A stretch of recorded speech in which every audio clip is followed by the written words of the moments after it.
Mais um Overflowcast com tema hiperatual. A Vá se diverte, né? Bom demais. Essa musiquinha aqui é emoção. Aliás, uma salva de palmas pra ela.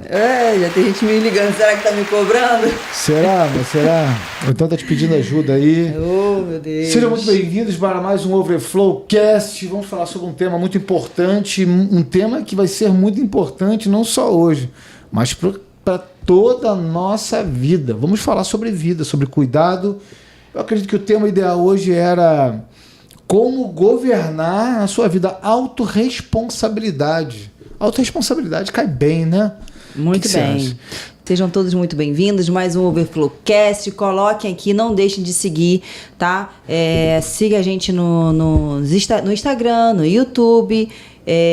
Faz o quê? Bota o sininho, Vitor? Como é que é? Como é que é no YouTube? Se inscreva, ative o sininho para notificações, para sempre ficar a par da situação do nosso país através das informações que a gente traz aqui. E para poder também receber os vídeos, né? Que toda vez que está inscrito, aí o vídeo a pessoa recebe, né? Alarmado lá que você vai receber o vídeo. Então é isso, mais um Overflowcast. E o tema de hoje é governe a sua vida, né? E aí, como é que a gente pode Vou começar? dar mais uma notícia aqui para vocês. Em breve a gente vai estar fazendo ao vivo. Vamos fazer ao vivo, né?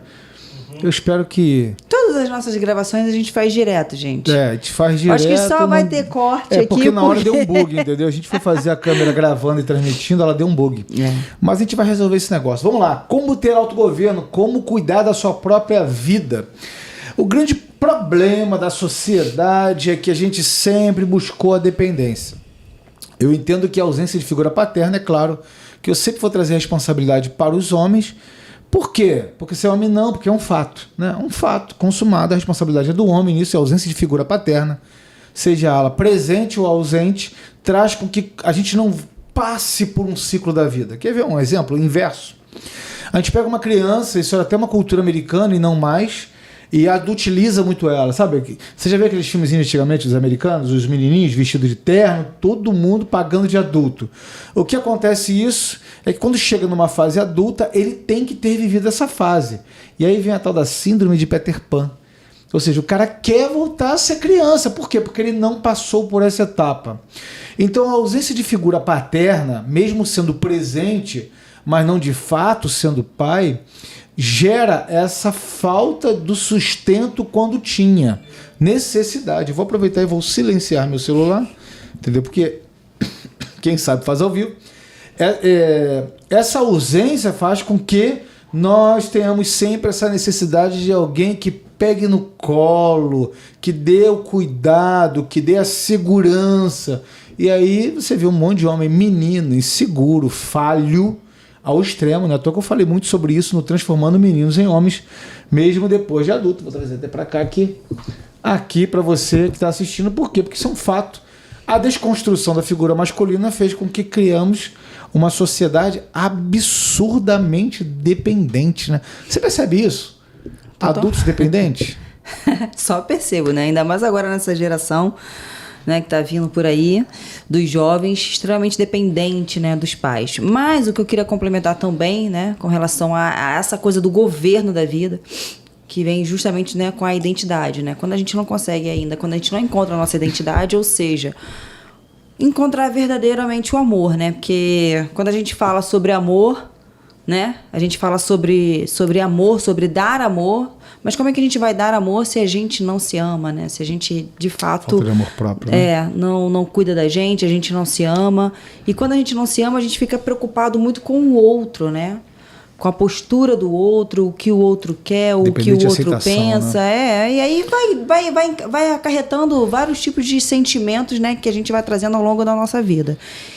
Pela falta inicial do amor. E o problema é que muita gente não sabe nem o que é amor, né? Eu acho que está um pouco deturpado aí o que de fato é um amor, né? E aí quando a gente vem, né, e traz isso, busca isso na Bíblia, né, quando a gente encontra isso em Jesus, que de fato, né, o verdadeiro amor lança fora todo o medo, né? A gente vê que realmente o amor está em Jesus, né? Primeiramente foi quando Deus entregou o seu próprio filho, né, unigênito, para morrer por nós, né, pelos nossos pecados, enfim, para jogar tudo lá para tudo lá pro lugar lá do esquecimento, né? Enfim. Para as profundezas do esquecimento. E só que quando a gente não encontra esse amor, porque de fato o que eu percebo é que mesmo assim existem cristãos que vão à igreja, que encontram Jesus e aceitam Jesus, mas mesmo assim continuam ainda com essa ausência e falta de amor. Eles não conseguem entender o que é verdadeiramente um amor. E quando eu acredito que quando a pessoa ainda não encontra isso, ela deturpa essa palavra amor. Por exemplo. Porque acha que o amor é machucar, o amor é prender, o amor é... Sabe? Tá deturpado essa palavra. E aí quando a pessoa não sente amor por ela própria, como é que ela vai conseguir governar a própria vida? É forte isso, hein? Porque vamos assim, viajar um pouco mais, aprofundar, né? Viajar não, mas aprofundar um pouco mais sobre o amor. Eu acredito algumas coisas sobre o amor. Primeiro, a gente não sabe o que é amor. A gente recebe amor de Deus e a gente sabe retransmitir. O verdadeiro amor lança fora todo medo. Quem é o verdadeiro amor? É Jesus, né? É só em Deus. E outra coisa também, por exemplo, principalmente para os homens, a mulher tem mais entendimento sobre o amor, né? Na palavra de Deus, fala assim, maridos, amai vossas esposas, ou seja, não é orgânico isso, não é natural. Se fosse natural, ele ia falar, maridos, inspire e expire. Isso é tão natural que ninguém precisa receber uma ordem. Se ele manda fazer, é porque tem que ser intencional. No caso da mulher, por que ele não dá essa ordenança? Primeiro porque eu entendo que ela sente esse amor. A mulher, quando casa, um matrimônio para gerar para maternidade, ou seja, para gerar fruto, ela recebe esse amor, não só no ventre, mas no sopro da vida que Deus dá ao nascimento. Então ela tem esse contato mais profundo com o amor. Agora, talvez ele fala para as mulheres se submeter a seus maridos porque ela, por excelência, pode ser submissa. Então, mas voltando ao foco do amor, o homem não sabe o que é amar. Ele aprende e pratica o amor. E com isso, ele é amado por Deus. Uma condição? Não estou dizendo que é uma condição, mas se você não buscar, você não vai amar. Como é que você vai receber o amor se você não busca o amor? Né? Como é que você vai dar aquilo que você não tem? Né? Mais vale você dar. Então, eu entendo que o homem não sabe o que é amor. Amor vem do céu, diretamente do céu. Um dos nomes de Deus é amor. Ou seja, ele não pode negar a sua natureza, a sua existência. Logo, a gente aprende sobre o amor. Não aprende a ter amor. Aprende sobre o amor em Deus. E com isso a gente pratica. Aí entraria na teologia, falando que o homem é profundamente deturpado e corrompido, e ele só sabe fazer o mal, e a natureza dele é má, mas eu não quero poupar um pouco sobre a parte teológica sobre isso. Mas, só para concluir, o homem é essencialmente mau, inclinado para o mal e pratica com uma facilidade incrível a maldade. Por quê? Porque a natureza dele é corrompida. Agora, quando você é regenerado, você passa a exercer o amor, né? Porque vem dele e você transmite por ele e através de você. Bom, vamos lá. Segundo tópico, né? O que a gente pode fazer para... Falar sobre autogoverno. Como eu falei da... Só um segundinho, salva de palmas pro meu amor, porque ela foi profunda nisso. Eu tô aqui até agora pensando nisso. Quer fazer alguma pergunta, Vitor? Agora, depois dos aplausos do público. Se não tiver nada agora, tudo bem. Eu vou jogar uma palavra aqui pra gente poder pensar. Por que os homens são tão dependentes? Eu digo homens... hoje a língua portuguesa é deturpada, né? Existe uma geração de analfabetos. Homens, é óbvio que a gente fala na completude do ser humano. Por que os homens são tão dependentes? Por que você acha que os homens são tão dependentes? Por que eu acho que os homens são tão dependentes? Homens que você diz geral, homem e mulher, geral. Porque a gente está sempre...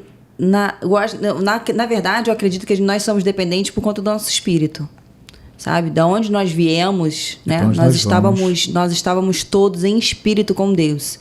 E quando ele encaminha e manda a gente aqui para a Terra, né? Que o único canal que ele pode mandar é através da barriga da mulher. Não tem um outro canal a não ser esse. E quando ele nos envia aqui para a Terra, a gente sente essa dependência, essa falta de completude, né? Que nós tínhamos em Deus, mas aqui na Terra a gente sente essa falta. Então a gente está sempre nessa dependência do amor, sempre nessa busca do retorno, sabe? Sempre nessa busca de voltar para estar junto com o nosso Pai. Nossa alma clama por aquilo que ela já viveu. Exato. Nosso corpo Foi busca falei, aquilo né, que... É isso aí. gente? Ela mandou bem demais. Salva de palmas, por favor. Gente, é profundo isso. Porque a nossa alma clama por aquilo que ela já viveu. O nosso corpo se move por aquilo que nunca viu. Por isso que existe aquela diferença entre amor e prazer e paz, né? Eu sempre falo sobre isso, mas eu não vou falar sobre isso hoje. Garanto que vamos falar sobre outros assuntos. Eu acredito que o homem busca dependência, primeiro, pela sua má formação no modelo familiar. Isso gera uma certa revolta do modelo familiar e as pessoas que são ausentes disso não se completam, não se tratam, não buscam a essência, não entende, por exemplo, a ausência dos pais, porque eles davam aquilo que eles podiam dar. Hoje as pessoas amadurecem. Eu sou diferente do homem há 10 anos, há um ano atrás.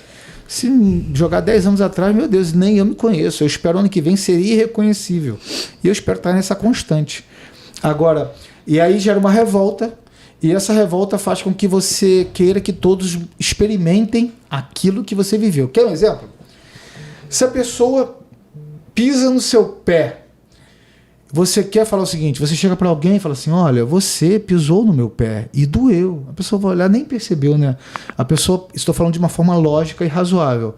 Pô, não vou pisar mais, vou prestar mais atenção, não. Quando você pisa no pé, você sente dor e você quer que a outra pessoa sinta a sua dor. Por exemplo, eu chego com uma palavra que vai para o Vitor, uma palavra que fere ele porque remete ele a um trauma do passado, alguma evidência do passado. Por exemplo, o papaizinho dele falava que ele sempre não prestava. Eu falei assim, pô, Vitor não presta para nada, aquilo dói. Como ele vai querer retribuir? Me jogando dor. Ele não vai falar, cara, essa palavra me fere profundamente, vai me jogar dor. Então, se alguém não teve essa ausência de figura familiar, ela quer que você não tenha, para que você sinta o que ela sentiu. Ela não entende que isso não resolve o problema. Ela entende que você tem que sentir a minha dor, mas cada um sente de forma singular. Não vai resolver. Claro. Entendeu? Agora, se ela entende que a outra pessoa é mais segura de si porque teve uma família, ela vai buscar essa segurança. Porque ela pode se resolver. Ah, mas vai ficar uma filha de... Pode se resolver, eu estou falando de um fato. Resolve. Tem pessoas que não tiveram pais presentes e são muito bem resolvidas como identidade. Entendeu? Só que a cultura natural dos sentimentos são essas. Entendeu? Por exemplo, poxa, por que Caim e Abel? Cara, Caim matou Abel. O que Abel tem a ver com isso? Se Deus que gostou, mata Deus, filho. Não, ele sentiu uma dor, ele queria que ele também sentisse. Entendeu? Eu não vou entrar no mérito teológico disso, mas estou querendo dizer o seguinte: você quer que a outra pessoa sinta a sua dor. Por exemplo, eu cometi eu errei no passado, por exemplo. Eu falhei no meu casamento e gerou um divórcio, uma dor. Aí você faz o quê? Já viu aquelas amiguinhas solteiras, frustradas, doídas? Frustradas e doídas. Se doa quem doer. Ela quer que a amiga que está bem casada baixe o nível dela para ficar igual ela. Ah, que isso? Se eu fosse você, eu não aguentava. Isso não. Vem para o nosso clube de frustrantes. Agora, claro, estou falando que todas as divorciadas são frustradas? Não estou aqui para ser bloqueado por vocês. Eu estou falando que, no geral, isso é um fato. No geral, isso é um fato. Agora, tem pessoas que se divorciaram por uma questão de sobrevivência, por uma questão de que realmente rejeição. Agora, no geral, a pessoa quer que você sinta a dor dela. Para quê? Para estar no estado igualitário. Simples assim. Simples e complexo. Tem alguma pergunta? Eu acho ruim quando esse tipo de coisa passa de ser algo particular de uma pessoa, né? E ela tenta contornar isso em algo cultural, ou então fazer as outras pessoas, no geral, se sentirem mal por terem tido aquilo que ela não teve. Isso. Que eu acho bizarro esse negócio de não tem que acabar com o dia dos pais, ou então tem que acabar com o dia das mães, porque eu não tive pai, ou então eu tive uma mãe ruim. Não é justo, então né? Não é justo que vocês sejam felizes nesse dia, eu quero que todo mundo seja triste, igual eu. Acredito que o amor de Deus lança fora todo medo e o amor de Deus vai te suprir, tá? Se você não teve uma figura paterna, ou teve um pai tirano, malvado, ou teve um pai ausente, que negou o seu papel, um pai moleque, enfim, um monte de tipos de pais. você poderia entender que outra pessoa tem, mas é muito ruim, legal, mas você podia se completar, sabe? De outra forma, né? Sendo principalmente quem não foi para você, né? E aí eu acho que também a gente parte muito pro lado também espiritual da coisa, né? Porque... A desconstrução da família é um fato espiritual, né? Porque, de fato, né, quando não tem essa base familiar e aí a pessoa começa a levar isso para a sua vida, né, pessoal, e acaba acarretando isso para outras pessoas, elas esquecem, na verdade, não é que esquecem, né, porque por falta de base familiar, eu, por exemplo, também não tive base familiar cristã. Então, a gente vai vivendo a vida conforme a gente acredita que as coisas são verdadeiras e como nos são apresentadas, na verdade, né? É igual, às vezes, às vezes não é nem por maldade da pessoa, sabe? E às vezes eu, por exemplo, vamos supor que isso aqui é uma droga, né? E a pessoa, como é que a pessoa vai me apresentar uma droga? Caramba, isso aqui faz muito bem, isso aqui é muito bom, isso aqui vai te deixar assim. Ela não vai falar que aquilo ali vai te destruir. Vai falar que aquilo ali vai te corroer por dentro. Ela uma fuga. Ela não vai falar. Vai falar coisas boas, coisas positivas daquilo ali, né? Então, assim, tudo é da forma como é apresentado a realidade, né, da vida para aquela pessoa. E aí, na maioria das vezes, a realidade, que não é uma realidade, né, é mostrado para a pessoa acha que aquilo ali, toma aquilo ali como uma verdade. E aí ela toma aquilo ali como uma verdade até que os seus olhos, né, o seu lado espiritual seja aberto, seja realmente... E é isso que eu tenho visto, né? Na verdade, ultimamente, as pessoas, elas não entendem muito pouco, né, estão entendendo um pouco mais agora dessa parte que eu digo de sentimentos, de raiva, de amor e de ódio, enfim, né? Dessa coisa toda de você tratar, de você ter domínio próprio. Eu tô percebendo que está tendo esse tipo de movimento, o que é muito bom, mas eu não estou vendo um movimento muito pro lado espiritual, né? Eu acho que o lado espiritual está ficando muito pro lado, porque as pessoas simplesmente não acreditam, acham que isso não é real. E é totalmente uma realidade, né? É uma realidade que aflige e atinge não só a pessoa em si, como uma família inteira, uma cadeia inteira, né? De pessoas que vêm nessa busca. A síndrome de Adão faz isso, né? Que a gente busca o culpado no outro.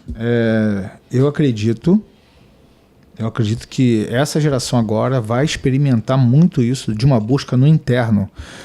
Porque a satisfação externa, ela está vendo que não está chegando lá, não vai resolver. Desde a época que inventaram o anticoncepcional, nos anos 60, teve aquela revolução sexual. Revolução. Uma depravação de baixíssimo nível, se sentindo livre. Eles fizeram uma curva de crescimento na depravação a tal modo que foi o seguinte, cara, a gente está se destruindo. Eu peguei uma geração... eu sou uma geração atrás da sua, que minha galera era autodestrutiva, eu sou um milagre. A geração do meu irmão mais novo, que é 8 anos de diferença, já era uma galera mais saúde. Eu transitei nessas 2 gerações, então eu transitei melhor até na geração de mais saúde. Mas era uma galera autodestrutiva, eu perdi amigos, perdi pessoas por conta de droga, por conta de vida louca, por conta de um monte de coisa. Agora, a outra geração entendeu o seguinte, cara, isso não está levando a lugar nenhum, vamos para a saúde, mas sempre buscando no externo. Agora... as pessoas estão buscando completude em si, ou seja, dentro de si. Aí você fala o seguinte, poxa, mas e onde fica a espiritualidade nisso? Quando ela chegar no seu profundo, ela vai entender que falta algo, né? E esse algo é Jesus, esse algo é Cristo. Eu quero dizer para você que sofreu esses traumas, que não adianta você multiplicar modelos de você. Vai só ampliar essa frustração. Eu sou frustrado, você é frustrado. Legal, você também será frustrado e todos nós vamos ter famílias destruídas. Aplauso para isso, legal. Chegou aonde? No fundo do poço. Agora, quando você vê o seguinte, que tem pessoas que também sofreram frustrações na família por negacionismo dos pais, por ausência de figura materna ou paterna, e eles buscaram em Cristo, buscaram no outro e se completaram, você vê que gera uma ira dessas pessoas, um ódio, porque ela não tem o direito de ser feliz, porque eu também não sou. Só que aos poucos o amor de Deus nos constrange. E esse constrangimento vai fazer essa busca interior. E aí eu entendo que a gente vai voltar agora para o nosso tema, a gente tem pouco tempo agora para concluir, que aí as pessoas vão buscar governar sobre suas próprias vidas e não depender do outro. Né? O que eu quero dizer com isso? Silêncio absoluto aqui, então. Aplauso, então. Por que não depende do outro? Porque as pessoas pretendem eleger outro para se completar. O pai que foi ausente, no marido ou na esposa, para se completar. O governo, porque eu não cuidei da minha vida e eu tenho o direito de ter aquele que abriu mão para ter. Né? Ou seja, alguém para ser o grande pai. Por que os maridos querem o colinho da mamãe? Porque não teve pai para dar colo. Por que as pessoas que estão frustradas financeiramente querem o colo do governo para se sustentar? Porque não teve o colo do pai para dar base para ele avançar. Mas a economia, cara, eu te dou um monte de exceção a essa regra. Seja você a exceção à sua regra. A economia, o governo, o vizinho, o cachorro, o tempo da lua, o papa, a igreja culpada. Olha, síndrome de Adão, a mulher que tu me deste, o vizinho, a Bel, a culpa sempre tem que ser de alguém. Eu não estou falando para você ser o culpado, estou falando para você ser responsável. Porque também não adianta você trazer sobre si a culpa, mas trazer sobre si a responsabilidade vai fazer com que você seja a essência. Uma vez eu preguei para os homens, eu falei isso, e eu quero até achar esse recorte, que fala, tem as pessoas que sobressaem na comunidade e falam, a favela venceu uma vírgula. Ele se dedicou, ele pensou fora da curva, ele venceu. A favela continua sendo a favela. Ele não. Por quê? Ele se negou a seguir a manada. A favela continua sendo a mesma. A favela não venceu, não. Alguma exceção ali fez. Seja você a exceção. Simples, né? Sim. Vai dar ruim isso aí. Vai dar ruim. Então a gente falou, né, que para poder governar a vida, né, é o amor, buscar o amor em Deus, né? O autogoverno, a autorresponsabilidade. E tratar suas feridas em si, né? Não tratar as feridas, não transferir para os outros. Falamos, acho que para buscar, né, essa falta, né, de anota aí, essa falta de espiritualidade, né, de realmente você encontrar esse lado espiritual, né, que as pessoas acham que isso não afeta, e isso afeta diretamente na vida das pessoas. Agora, acho que trazendo para um lado mais natural, que eu digo, né, fugindo um pouco da esfera, eu acho que espiritual tem que ser um tema só específico para isso, fugindo um pouco dessa esfera, trazendo um pouco mais para o nosso dia a dia. Eu acho que o autogoverno vamos lá, né? Cuidar da sua vida. Cuidar da sua vida, né? Cuidar do seu corpo. Sim. Cuidar do seu corpo. Cuidar, trazer mais energia pro seu corpo. É você levantar, seja lá cedo. Eu acredito que levantar cedo é o melhor momento, né? Mas aí eu acho que isso depende da vida de cada um, mas eu acho que isso deveria ser uma prioridade. É você exercitar o seu corpo, porque a pessoa parada, gente, por incrível que pareça, isso já foi um teste que eu já fiz, principalmente mulheres, às vezes, estão aqui no período meio complicado. Aí você quer ficar resguardado. Gente, quando a gente fica deitado, a gente não consegue pensar em nada. Em nada. Quando você fala assim, não, agora eu vou fazer uma atividade física, nem que seja caminhar, correr, o seu cérebro, ele começa a trabalhar de uma tal forma, que parece assim, gente, eu não posso mais ficar deitado do jeito que eu tô, porque eu tenho que fazer muita coisa. Por que isso? Porque ele começa a gerar endorfina, começa a gerar serotonina, vários tipos de hormônios, né, de prazer, de felicidade, enfim, de criatividade, para que você comece a tomar isso como ação. Então, eu acho que uma das primeiras ações é essa, né, de tomar esse governo da sua vida, é você gerar isso. Porque quando você gera isso, você gera energia. Né? Porque se você não gera esse tipo de energia, a pouca energia que o seu corpo tem, você vai consumir no seu cérebro de forma negativa, que é ficar pensando e ruminando em coisas ruins. Porque o seu cérebro, ele vai querer energia de qualquer jeito. E aí você vai querer, né? Vai ficar ali ruminando em coisas ruins o tempo todo. O que você vai consumir toda a energia no seu cérebro, você não consegue dormir bem, logo você não consegue produzir bem. Então, como governa a vida? Então, acho que esse é um grande passo. O grande e principal passo. Quer ver? Hoje de manhã a Betina me chamou. E ela estava com o coração aflito, coitada. Assim, ela me abraçou. Pai, por que você sempre está acordado quando acorda? Por que você acorda tão cedo? Me abraçou e ficou comovida com isso. Tipo assim, todas as vezes que ela acorda, eu já estou acordado há algum tempo. Era assim? Isso não. É porque ela acorda cedo. Ela acorda muito cedo. Tá? Eu tenho que ter terminado minhas atividades matinais no máximo 7 horas da manhã. Então, ela acorda muito cedo. Agora, por que eu faço isso? Porque nós somos uma máquina? Óbvio que não. Porque eu tenho um objetivo.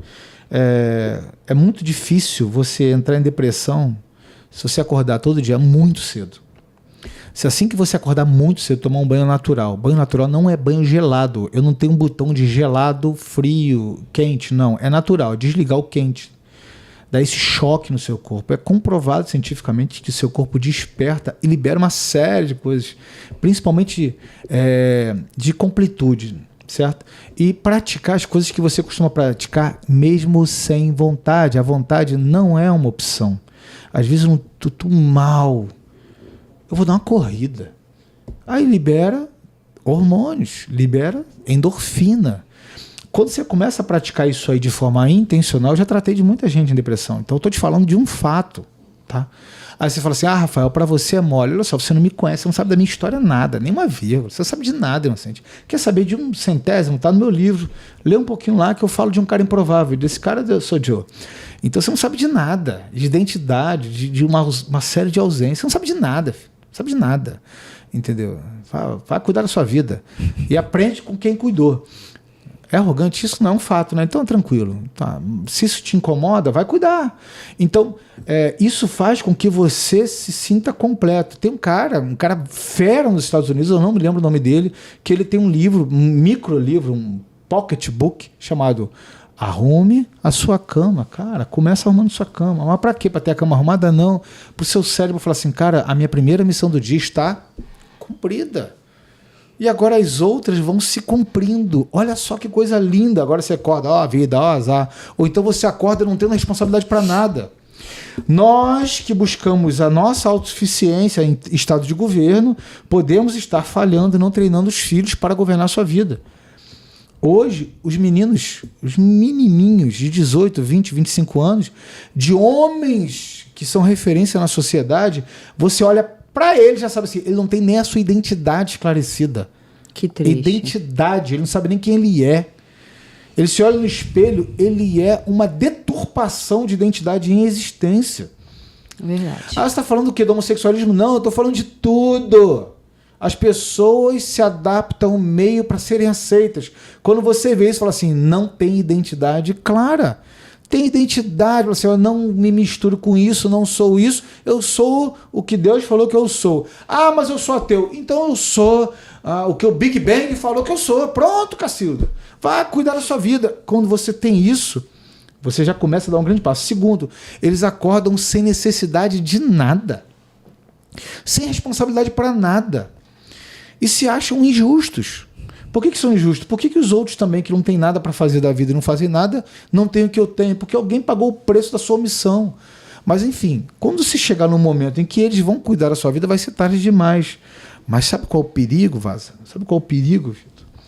É quando essa pessoa chega numa idade, ele chega num movimento ativista e tem recurso financeiro, que não foi ele que gerou nada. Ele movimenta as pessoas para serem réplicas frustradas que eles são. Eu me lembro que eu tratei parcialmente de dois cenários, mas esse foi muito forte. Olha só o que é uma crise de identidade. E, gente, eu não estou falando de homossexualismo, mas vou falar sobre isso. Uma pessoa que ele decidiu mudar de sexo porque ele teve relacionamentos frustrados com mulheres. E ele foi lá e operou e mudou de sexo. Mudou de sexo. Assim, as mulheres não me entendem. E mudou de sexo. Ele começou a se envolver com homens. Eu estou falando isso de um fato, gente. Estou falando do que eu vivi. E ele foi, depois procurou e falou assim, cara, os homens não me entendem. O problema agora é que eu entendi que eu não me entendo. Eu preciso me resolver. Como eu volto atrás? Não volta. Ele fez uma cirurgia. Entendeu? Então, mas eu estou decidido em relação a isso. Cara, quantas pessoas da minha época são e são muito bem resolvidas. E essas pessoas são apagadas da mídia porque eles falam fatos. Semana passada eu fui levar minha mãe para fazer um tratamento, eu escutei numa rádio, que eu não recomendo que você escute, que uma atriz falou assim, tweetou, nunca vi mulher com mulher gerar filhos, nem homem com homem. Falaram que ela era homofóbica. Ela falou de um fato científico. Né? Cara, qual o problema nisso? Homossexuais da minha época falavam isso com muita certeza e eles eram zelosos com o modelo familiar. Porque foi de uma família de homem e mulher que eles vieram. Mas, gente, não, cara, exatamente. Esses comentários homofóbicos, não! Isso ele está falando, por favor, se atenham a um fato. Rebatam a tese dela com um fato. Exatamente. Peguem um casal de mulheres e falem, gerem. Não é uma homofobia, é o contrário, querido. Eu quero dizer a você que é homossexual que está me assistindo, você é amado. Não é amado por mim. Eu não tenho a menor crise com isso. Nada, nenhuma crise com isso. Nenhuma. Eu falo isso do fundo do meu coração. Nenhuma. Né? Agora, pelo amor de Deus, vão calar uma pessoa que falou de algo normal. Aliás, você que é homossexual, você veio de um relacionamento. talvez pode ter sido frustrado. Frustrante, tudo mais. Eu acho que isso a gente nem deve entrar muito nesse circuito, porque assim, da mesma forma que eu vejo pessoas, infelizmente, eu acredito que seja uma minoria, que leva para essa vertente, porque justamente isso, né? Foi aquilo que o Vitor falou. Já que eu não sou feliz, já que isso é o meu problema, eu quero que você engula isso, eu quero que você também não seja feliz. E aí acaba rebatendo por conta da dor que ele tem dentro. Como tem outros também que eu canso de ver e falando assim, gente, o que a pessoa falou, o que ela falou assim, gente, e sendo, né, de qualquer modelo, enfim, seja. E falou assim, não, gente, mas é isso, é a realidade. Cara, como é que a gente forma filha com um homem e com uma mulher? Eu nasci de um homem e de uma mulher. Mas eu acho que a gente não tem que entrar nesse mérito, não. Quer ver um outro assunto? Eu acho que o mérito que a gente tem que, de fato, entrar é entender isso. Por exemplo, a sua dor não tem que gerar dor em outras pessoas. O autogoverno, você se governar, é você governar os seus sentimentos, é você governar as suas ações e fazer com que as suas ações reflitam coisas boas para o universo e para as pessoas. E não ao contrário disso, sabe? Então vamos voltar para esse tópico para a gente poder já partir para a reta final. Pensa comigo. Se você busca autogoverno, seja independente. Independente de algumas áreas. Independente emocionalmente. Porque o mundo pode estar caindo ao seu lado, à sua volta, em cima de tu. Você tem que ser emocionalmente governante. Socialmente, você pode estar numa galera, multidões, ou você pode estar sozinho. Você tem que saber quem você é. Quando você sabe quem você é e aceita quem você é, você se ama. Você está tranquilaço sozinho. Quantas vezes eu saía para a praia sozinho, não tinha ninguém.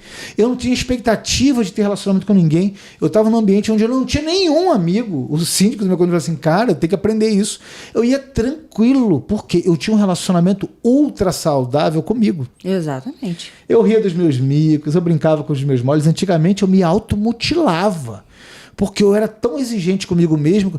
Cara, será que eu deveria ter falado com aquela pessoa? Será que nada? Eu tô bem comigo. Olha, mas eu acho que isso também aprendeu um pouquinho comigo, né, amor? Vaz, você me dá aula, eu, né, cara? falava muito com ele no início. Mas aí, eu tô falando assim, o 20º degrau, eu tô falando dos 5 primeiros degraus. Você tá numa esfera muito além. Eu falava isso, falei assim, entendeu? Eu me lembro de falar, deixa dizer, porque quando a gente sabe quem nós somos, né?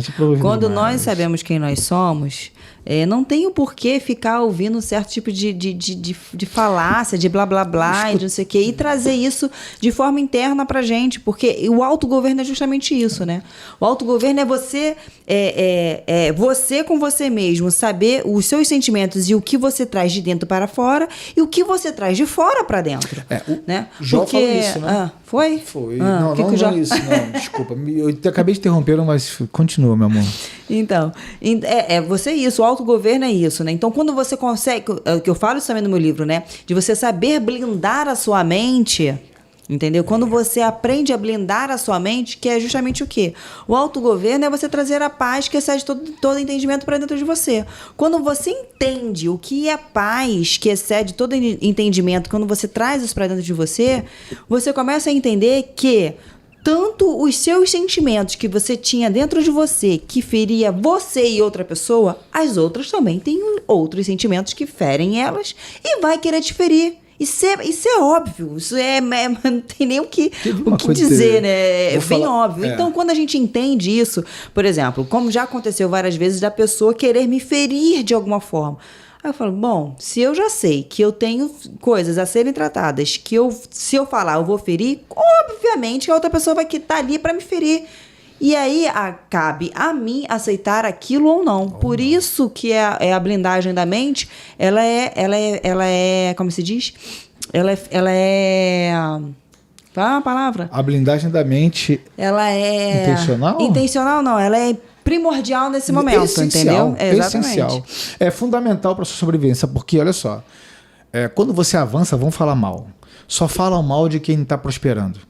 Só falam mal de quem está prosperando. Só falam mal. Neemias estava lá, cuidando da vida dele, fazendo as coisas lá, e o nego estava tramando contra o cara. Não tem essa. Você está avançando, vamos falar mal de tu. E não vire para as costas para dar a resposta. Entendeu? Não perca seu tempo. O que às vezes eu vejo é que as pessoas estão sempre muito preocupadas como ela vai ficar sendo vista na sociedade ou no grupinho onde elas estão, no trabalho, seja lá onde for, na igreja, seja lá. Elas estão muito preocupadas com isso. E quando eu vejo uma pessoa muito preocupada com isso, eu percebo que ela está muito distante de Deus. Ela está muito distante do Espírito Santo. Ela está muito distante da paz que excede todo entendimento. Porque sim, existem momentos em que você precisa se posicionar. Mas na maioria, a única posição que você tem que ter é de joelho no chão orando para o Senhor. Sabe? Que é só dessa forma que Ele vai trazer a paz dentro do seu coração. Por favor. Povo. Eu vou pedir só que parem os aplausos, que senão vai ficar com um tempo muito amplo, né? Muitos aplausos aqui, ó. Meu Deus do céu. Então, quando você governa sobre isso, vamos falar o seguinte: suprir as demandas ausentes da figura paterna, que é a principal geradora de caos na sociedade, e por isso que o mundo tenta tirar a figura paterna. Segundo, cuidar, não olhar para o externo, olhar para o interno, né? Ser imune à opinião dos outros. Eu sei que às vezes uma pedrada fere, mas não te derruba. Joelho no chão. Maturidade. Maturidade é uma palavra muito ampla, né? Maturidade em todas as esferas. A espiritualidade, a gente sempre vai ter que ter a mentalidade infantil. E eu falo isso também no meu livro sobre essa maturidade, porque eu sofri grandes perseguições, né, na empresa, grandes perseguições na empresa, na igreja, em vários lugares, tudo né? Várias perseguições em que isso é normal. Quem nunca, né, teve perseguições na vida? E o que o Espírito Santo, o que Deus me ensinou? Então, o que Deus me ensinou naquele momento em que eu sofri as perseguições, Ele me ensinou lá atrás, porque eu sabia que em algum momento lá na frente eu iria continuar sofrendo perseguições, mas eu já tinha aprendido a postura lá atrás. Eu já tinha aprendido o que fazer lá atrás, sabe? Então, eu falo muito isso também no meu livro, então dou várias dicas com relação a isso, sobre perseguições, porque, gente, tem coisas que a gente planta. Isso é fato. Tem coisas que a gente planta e às vezes a gente nem ora a Deus porque a gente sabe exatamente aquilo que a gente plantou. Vai orar o quê a Deus, né? Porque se foi você que plantou. Agora, quando é uma perseguição que você não planta, é uma perseguição que é algo que, assim, é desproporcional, a gente volta, né? A gente se volta para Deus, a gente se volta para Jesus e a gente sabe que Ele é que vai fazer, Ele é que vai fazer o mover, né? Mas isso aí você precisa estar realmente alinhado. Sinais, né? Que você precisa governar sobre sua vida. Sinais. Primeiro, o externo te causa impacto profundo. Algumas pancadas doem um pouco, né? Acusa o golpe, mas te ferem profundamente. Segundo, você externa sentimento por sentimento. Te fecha no trânsito, é um desafio, né? Mas como é que você reage? Se te dão uma palavra que te remete a alguma coisa do passado, como você reage? Outro assunto, a igreja impacta na sua vida, a sua necessidade de aceitação a um núcleo religioso. Você se mutila demais com um falso self? Já viu pessoas que entram na igreja e mudam a cara? Aquela velha historinha, né, que a criança fala assim, eu queria que meu papai morasse na igreja, que ele é outra pessoa, né? Tem gente que entra na igreja, fura um pneu da boca, né? Começa a falar, vocês... Parece que desce uma unção de papel, de língua furada, né? Pneu furado, né? Porque espiritualiza, fala, vocês. E engraçado é que isso, assim, né? Não só em Deus, não só na igreja, mas em certas situações que vão acontecer na sua vida, em que Deus, você, às vezes, a pessoa também tem essa coisa, né, de ser na igreja algo e fora ser outro. Sim. Mas às vezes a pessoa também espiritualiza tanto, é tanto não sei o quê, e às vezes Deus vai te dar uma situação para que você se posicione. E aí, se você não se posiciona, né, da forma como, né, acredito, como a palavra de Deus, aí corre sérios riscos, né? Fala, deixa eu só concluir essa linha aqui, porque tem mais umas 2 áreas para você tomar nota e verificar. Se a política também influencia na sua vida, você não cuida da sua vida, né? Se a política influencia na sua vida, você não cuida da sua vida. Se a sociedade à sua volta influencia na sua vida, você não cuida da sua vida, você não governa ela. E se o Estado, a igreja, tudo isso impacta na sua vida, cara, Você precisa ter um plano de guerra, um plano de ação, para que você seja autogovernante. E não porque uma mensagem que saia seja do Vaticano, do Papa, ou de uma guerra em tal lugar, ou de uma mudança de estrutura social, ou de uma mudança de estrutura política, vai impactar a sua vida. Pode gerar uma saída da zona de conforto, né? Aliás, tem um camarada célebre que ele fala, zona de conforto não existe. E a prova está aí. Agora, se isso vai mudar a sua paz, você tem que dar uma revisada. Como é que está sendo a sua organização? Por exemplo, a minha família era toda de funcionário público. Nosso tempo expirou já, mas a gente vai avançar rapidinho. Era de funcionário público. Eu tenho um monte de parentes também que são funcionários públicos, né? E eles falavam, sempre reclamavam do salário, do governo, da política. Caraca, era uma reclamação só. Hoje eu vejo mais uma geração da família falando sobre isso, dos parentes, né? Falando sobre isso. Cara, isso não muda em nada a minha vida. Ah, mas por que? Tu é soberano? Não sou soberano. Cara, eu não ia aguentar. A única resultado que eu traria era murmurar porque outro não me deu aquilo que eu julgo que eu mereço. Vai lá e conquista, filho. Cai para dentro. Abre mão. Entendeu? Enfim, são consequências de uma semeadura errada, né?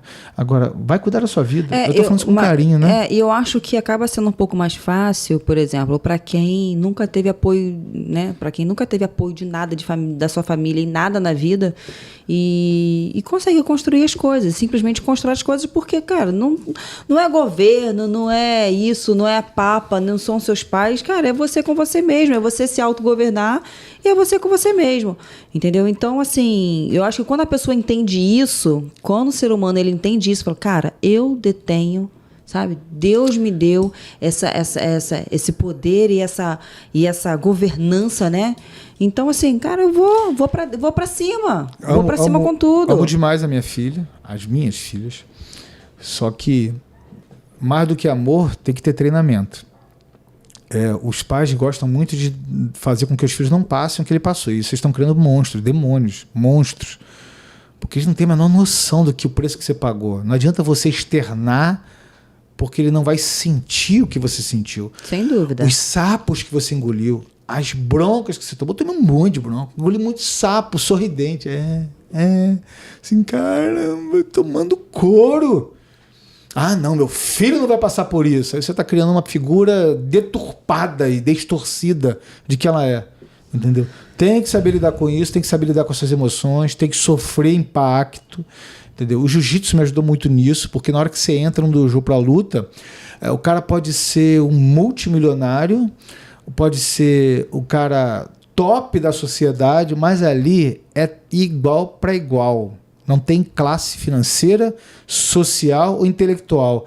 Ali, como diz o bom ditado, é onde a criança chora e a mamãe não vem buscar. Não vem. Ali é contigo mesmo. Não adianta assim, pai, me livra dessa dor. Não adianta, o que eu posso orar é falar, Senhor, se possível, afaste de mim esse cálice. Mas cai para dentro, entendeu? Ali você aprende um pouco o que é selva, entendeu? Deixa seu filho na selva, tá bom? Estamos encerrando. Tem perguntas? Tem alguma pergunta, Vitor? Não, mas eu queria fazer um comentário sobre o jiu-jitsu que eu... Bom, glória a Jesus. E, cara, meus melhores anos, assim, que eu cresci muito foi justamente no jiu-jitsu. Você tem que voltar. Sim, eu tenho que voltar. E, assim, falando assim, foi onde que eu até, digamos assim... Não se emocione. Melhor e me apaixonei pelo, digamos assim, pelos irmãos da igreja. Também eu aprendi a amar mais as pessoas dentro do tatame. Olha só. Porque naquele momento ali em que você entrega o seu corpo para outra pessoa treinar e a pessoa também faz o mesmo com você, aí que você descobre ali que a pessoa está se doando. Aquele amor não só pelo esporte, mas o amor pelo companheiro de esporte. Cara, você falou algo tão incrível. Vai ficar a dica do final aqui que o Vitor surgiu aqui agora. Você teve ausência familiar de qualquer parte, vai praticar uma luta, principalmente numa academia séria. O dojo, o jiu-jitsu, por exemplo, você aprende muito sobre princípios de família. Você vê em comunidade, o que tem no trâmite da luta e por que restauram pessoas ali? Porque ali tem hierarquia, Ali você tem responsabilidade, você tem compromisso, você tem que limpar o dojo, você tem que arrumar, desarrumar. Ali tem a hierarquia da faixa, da forma como você tem que entrar, da forma como você tem que sair, a hierarquia de quem você tem que cumprimentar e aonde você tem que se sujeitar. Ali tem um líder que você pode ser o bambambam do mundial, mas ali tem um professor que você se sujeita a ele. Cara, aquilo ali é uma família. A família talvez que você não teve, você pode se encontrar no jiu-jitsu, entendeu? Ali forma ali não é uma luta, né? Ali prepara o indivíduo para a sociedade. É muito profundo isso. E é verdadeiro, sabe por quê? Porque ali você não tem como reivindicar direitos iguais. Não, aqui é tudo igual para todo mundo. Vou tirar, você me finalizou. Não, você não tem o direito. Você tem que me dar, porque eu tenho que ser igual. Cara, você vai lá e conquiste isso. Você tem uma hierarquia, uma caminhada. É muito engraçado isso, porque lá não se negocia. Uma academia séria, né? Por exemplo, eu viajei para o exterior pelo UFC, aí tinha um camarada não faixa preta. Eu também viajei, era roxa, marrom, preta, enfim. Mas ele não era faixa preta de jiu-jitsu. Aí o camarada, ele era roxa. Aí, lutador de UFC, tá? Mas se sujeitava ao líder. Quem era o líder? Cara, eu era lutador profissional? Não. Mas eu sou graduado. E o cara me cumprimentava e se sujeitava a um líder. Eu falei assim, cara, vou rolar com ele aqui, ele vai me engolir, porque o cara é atleta, profissional, de alto rendimento e tudo mais. Mas no jiu-jitsu ele tem muito que aprender. Entendeu? O inverso também acontece, tá? Porque também quando eu não era graduado, aí teve uma hora assim que todos os grandes lutadores foram tirar foto, né? No final. Aí veio os mestres e falaram assim, ó, mas eu não sou faixa preta de jiu-jitsu, eu só recebi isso aqui, ó. Sai da foto. Você era faixa preta. Eu era marrom na época. É isso aí. Sabe o que eu fiz? Eu comecei a rir. Por quê? Porque eu sou faixa preta de kickboxing desde os 17 anos, mas ali era foto de faixa preta de jiu-jitsu.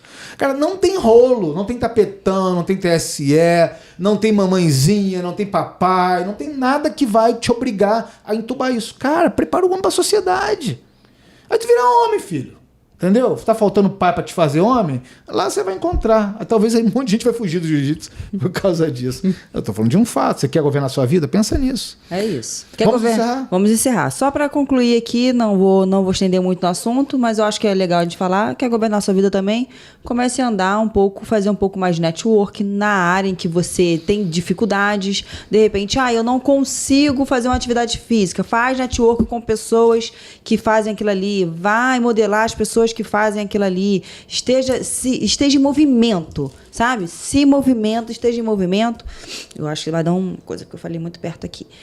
Esteja em movimento, né? Para que isso também faz parte do governo da sua vida, tá? Porque se você se isolar, aí vai ser pior. E outra coisa, questione as coisas que você acredita que é tão real na sua vida, que é tão verdadeira na sua vida, questione. Comenta aqui no nosso podcast o que você achou, quais tempos que você concorda ou discorda, claro, e pontue com as suas considerações. Eu quero deixar uma mensagem em 2 Timóteo 4:5, estou lendo Bíblia impressa, eu adoro isso. Timóteo, um rapazinho, menininho, a gente sabe que eu adoro Timóteo, menino bom.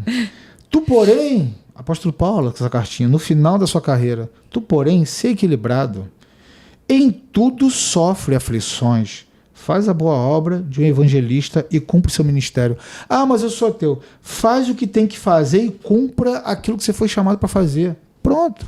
Mas eu não sou cristão. Tá. Tu, porém, seja equilibrado. Em tudo sofre aflições. Faz o que você tem que fazer e cumpra aquilo que queima seu coração. Cara, você não precisa...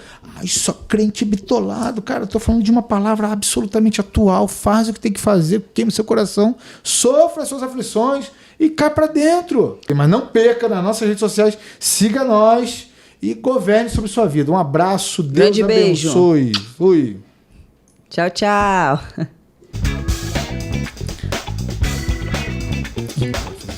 Não sei.